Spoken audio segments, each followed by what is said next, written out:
Shout out to my little cousin Tevin McCast at Youngstown State University.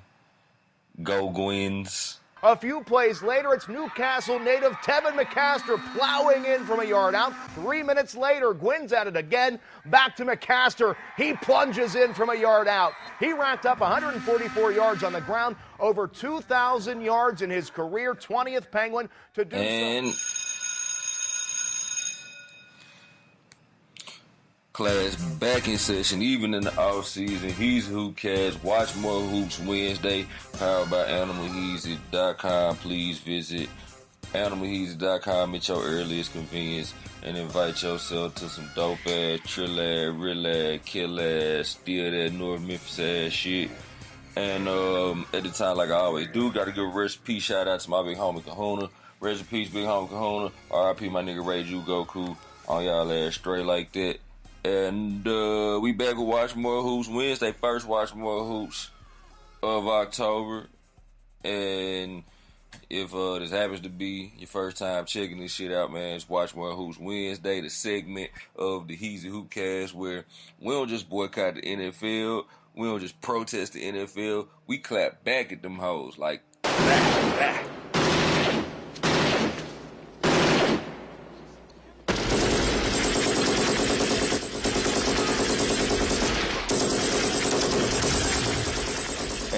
Then tell you to watch more hoops. So, I got my esteemed colleague, senior NFL clapback correspondent, the Pride of St. Louis, TMZ Train, back for another Wednesday. What's up with you, man? What's the word? I'm ready to get right into it. Shit, man. So, since you ready to get right into it, I'm gonna let them line up these targets for this week. Yep. So which topic you want me to talk about first? Man, shit, take your pick, man. I'd rather be surprised. Well, let's start fresh with what's going on over in the NFL. We saw yesterday Earl Thomas, which is a safety for the Seattle Seahawks, get injured. And it's a good sign his season probably over with. But what really took it over the top was when he was being carted off, he threw up the middle finger towards his sideline, which is the Seattle Seahawks, and that made a lot of people feel a certain type of way. But he was already going through it with him. He was like, y'all either need to cut a check or trade me because of all the politics going on with the NFL. So he was basically like, I need the bag secured because I'm risking my body each and every week for y'all. And then what finally happened, he risked his body and had to get carted off the field. And that's the exact reason why these players be holding out and trying to get a lot of money up front. Like I told you, what Pimp C said, I want my money up front before I come to the show. Because when you're dealing with a janky-ass league, janky-ass promoters, you need the money up front because you don't know what's going to happen after you perform. Yeah. It's just the nature of the game, man. Which makes me feel like this is why people should watch more hoops. Because there aren't any positions in the NBA that we can treat like, or, in basketball, but especially in the NBA, that we can treat like, well, we don't really need you like that. There's no position that gets singled out the way running backs do. And, of course, with a 53-man roster, there's a lot more positions to go around and shit. Of course, so, you're going to increase the likelihood of there being a position that gets singled out. But, between kickers, punters, and running backs, man, damn, man, everybody got an equal opportunity to ball in the NBA. And that's why people should watch more hoops and not this league where they do people like young Le'Veon. They don't take care of their workhorses and shit. They just take them out to the back. And instead of I think Le'Veon knew motherfuckers was planning on taking him out to the back, so he just ain't show up to work. Agreed. And the NBA, just because it's a less brutal sport, they also do a better job of taking care of their superstars. You remember Jordan in his prime, all he'd have to do is look at the ref and they'll call a foul for him. So he was protected. And look at last year, you had Gordon Hayward go out and DeMarcus Cousins, but besides that, the superstars stay healthy. In the NFL, you got a star going out every fucking week. Even in the preseason, I couldn't imagine seeing shit like LeBron James out for the season from a preseason game. That shit don't happen in the NBA. In the NFL, man, you lose about half a dozen to 10 like star players in the fucking preseason practice. Yeah. I mean, as an AI put it, we're talking about practice. Yeah, which I'm gonna get into that later too, because I still feel like the NBA's version of practice that we know is preseason. I think their version of practice is still just so much better than NFL's, and I'm here to clap at the NFL. So yeah. So speaking of clapping at the NFL, man, shout out to young Earl Thomas, man, for flipping them niggas the bird on national TV, man. Maybe he was just knocked out. He was a little dizzy or something, flipped the bird to the wrong side. Or maybe he meant that shit. Maybe, what I'm saying? It's like, like you explained, fuck y'all. This is exactly what I told y'all I was trying to prevent. And now it happened on y'all company time. Fuck y'all. I'm here for it. I'm here for when the whoopee cushion just goddamn goes off in the NFL face, and that's another one. It's bad. Anytime they can get some, anytime they PR department has to work, I'm here for it. Yeah, and the players are behind them. I read an article where all the players pretty much said they was behind them, and the coach Pete Carroll even said, like cut him some slack. He frustrated because he understood the frustration. Because he is one of Pete Carroll's players. But remember, Pete Carroll, he coach. He don't sign the checks. So as much as he could go to the GM and the owner and say, hey, we need to lock him down, it's taken with a grain of salt for real. And that's a frustrating position, too. So unless you like a GM or the owner, a coach could beat down the door saying they want to do this, they want to do that. You ain't a GM or owner, you can't make it happen. Nah, that's deep. That makes all the sense in the world. It's a perspective that I ain't even really consider, Well, what's crazy in the NBA, you got the star players. They could say what they want or what won't do, and the owners coddle to them. We all know that LeBron is a superstar, a coach, and a GM.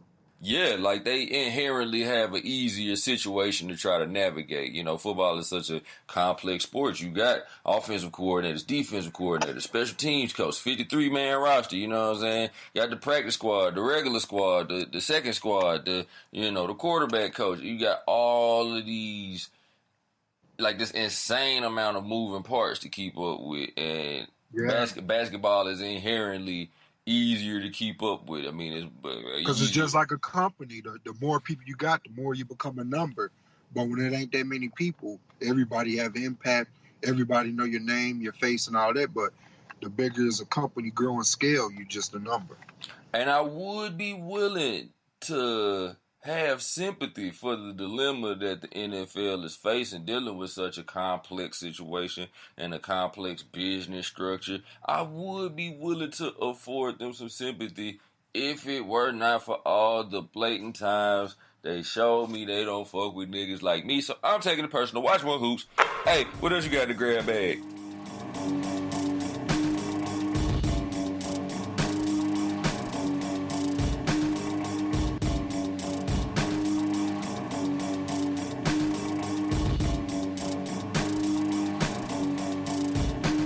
Let's talk about Reid, the safety that just got signed. Kaepernick homie who played on the 49ers with him, who was also black. So, I heard a little something about this. Big. Yeah, I think it's pretty big. He finally got picked up and signed. And it was a mystery why it took so damn long, because he's like a Pro Bowl caliber defensive back. Oh, so, yeah, big fucking mystery. I wonder why.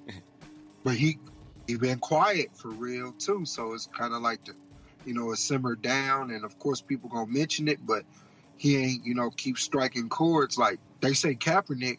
Teams looking at him, this and that, but I think ain't nobody gonna bite the bullet on that one. It's almost like for PR purposes, we'll give them a look, and then you try to act like something didn't work out or whatnot. So it's just gonna be interesting to see what happens down the road. So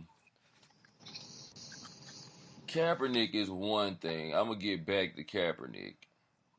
What is this? What is this young man's name again? Eric Reid? Yeah. Yeah. Safety. Okay, well, yeah, I just remember hearing a interesting perspective on it. I don't have very much of a perspective on it, and I just had to say, like, I don't have very much of my own developed perspective. Like, I'm sure if I sit and knew, like, I had never heard of him, I ain't know that was Kaepernick homeboy and shit. Like, everything I know about this is, like, the first time I'm hearing about all of this. But yeah, like, he was literally right next to Kaepernick when Kaepernick could kneel, and he had kneel also, and Superman video, I was in the back. Yeah, he was just as outspoken and everything like that. But since Kaepernick was the quarterback and the face of the team and organization, he took a lot of the flack for it. When Reid was, the co-defendant, co-conspirator, whatever you want to call it. That nigga gonna be watching the NFL History Channel with his grandkids when he in his 70s and shit. And then, be trying to explain to them how he was a member of, trying to move some social justice forward. And they gonna come across that Colin Kaepernick kneeling thing, and then, they gonna flash over when the camera panning over, and then it pans over to Eric Reid for like 1.2 seconds, and it goes off. Like, that was it. That was it right there. That was me.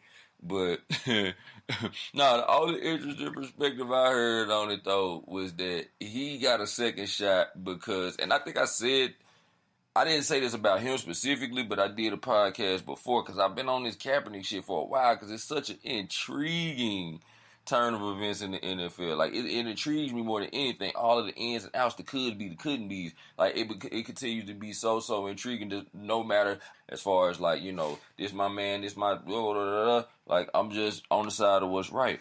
But I said something to the effect that, we all know the quarterback is the face of the franchise. He's the leader of the team. And we, at least I understand football to be this kind of sanitized war simulation. And we already know how we, as Americans, are taught to romanticize war and service for your country. I mean, service for America. If you serve in your other country and they pussy ass army, then fuck them, and fuck you too. But if you support our military, our wars, then you, sir, are a true patriot, and you, sir, are a true American. And football America. Hashtag America. So you got football, which is this sanitized simulation, this war game of sorts, and the quarterback position is the leader in this war thing. We already know how we feel about war. So you could guess how we would feel about the leader of these little war teams and shit. Who is the general, the motherfucking head honcho of the war team, and that's the quarterback. And as the quarterback, I think that's why Colin Kaepernick experienced this hate to the level he did, because he's the leader of this sanitized war team in a military state, and he's whether we done already dissected about like why he wasn't anti-military. We know that he's not anti-military, but even if you come off perceived to be anti-military in a military game, in a military state, then they on your ass. But our friend Eric Reid here is, what is safety? Yep. So, the other 52 guys, man, they kind of fall in where they may. You can rise as high as you want to, or, as long as it's not higher than the quarterback, or you can, dip as low as you want to, or underperform as much as you want to. But even in, like, the other 52 players are kind of under the radar in a way that, the quarterback is not. Yeah, because the Miami Dolphins, they got, I'm trying to think of the wide receiver name, but, like, he still be kneeling. But since he's just a wide receiver, it ain't that big of a deal. But if it was Tannehill or, like you said, the field general or quarterback, it'll be huge news each and every week. Oh, and There was some dude, I can't remember who it was that kind of spoke up. Was it Andrew Luck or some shit? It was like right after we did the one Wotch Mor Hoops episode where I was saying Kirk Cousins, like, you know what I'm saying? Like, you gotta be the quarterback to step up. Like, not Colin Kaepernick and shit. You gotta be Kirk Cousins if what we're actually looking for is change. You know? If what we actually looking for is change, I feel like, well, I'm not going to say it's not supposed to be Colin Kaepernick, but in addition to a Colin Kaepernick, it got to be a Kirk Cousins. And some white quarterback came out and said... I think it was Aaron Rodgers, because Aaron Rodgers and Brady, they both, like, hinted at supporting Kaepernick, but you know how they try to be super politically correct and play both sides, where it was like, if you're a fan of Kaepernick, you might be like, oh, okay, he kind of messing with him. But then if you're against him, it ain't loud and clear that you're for him either. You know, mixed signals. Could we agree, and this is kind of random, but could we agree that the loose definition of politics is fighting for your side while doing your best to not offend the other side? Yeah, that was the original basis of it. But now you know it's all about right or left. You're a fucking liberal or you're a hardcore conservative. So now it's to the point where you don't care if you're offended. Liberals think that conservatives are just stupid. It's just all about banging at this point. Racist, it's just about banging on the other side. Right wings think that leftists are just soft gay people. So it's just two extremes now. It's fucking hippie faggots. Exactly. America. Well, hey, shout out to Eric Reid either way, man, for securing the bag and finding his way back in after taking the stance and being punished for it. And, you know, you can still come out on top of these sorts of things with millions of dollars and shit. And it's hard not to count that as a win. So, you know what I'm saying? Another one in the eye for the NFL. So let me ask you a question. What's happening? If you Kaepernick and a team call and say, we ready to sign you, we want to sign you, do you sign? I tell them suck it from a bike, nigga. At least from my viewpoint, it's not about how we feel about Kaepernick as black people. It's not about how old conservative racist people or young conservative racist people feel about Colin Kaepernick and shit. If they give him a contract and he starts, you know, touring the country again, playing these games city to city, I'm genuinely worried for his safety and shit. Or I'm worried for the stupidity, the real undercurrent of stupidity erupting like a volcano in the country, because I do think that this is polarizing of an event to trigger that kind of thing. You know, I'm no expert at these things. I'm not an expert at social volcanoes exploding and what happens next or how we get there. But, you know, I'm just worried about that. I'd be more worried about, you know, his safety and our safety and shit. And not only that, it'll pretty much look like he's sold out. Yeah, I mean, fuck him. I mean, you know, we got this Nike money, cuz, you know what I'm saying? He still got the contract money. You know, I know he ain't blew through that. You know, he chilled out on his haircut budget and grew his hair out. You know, I think he good. I think he good and is in a good enough position right now to continue to be good without the NFL. And I think he should continue. I hope he continue to say fuck him. I mean, it seems pretty obvious that that's how it's going to turn out at this point. I don't think no team is going to call him. I think we still all trying to move on from this, you know, nasty breakup, and, you know, everybody want to talk about the breakup and shit and move on at the same time, and I think that's exactly what's going on. It's confusing. It was a nasty breakup, and all sorts of people are trying to find closure on each side, but I think Cap's good. I think he's like, I'm good, love, enjoy, NFL. Blah, another one in the eye of the NFL. All right. Well, I guess since just Wotch Mor Hoops, let's get into some NBA action. Oh, that was all in the grab bag? Yep. Okay, cool. You know, I never mind switching the gears to basketball. Let's get it. Did you hear about J.R. Smith and Supreme?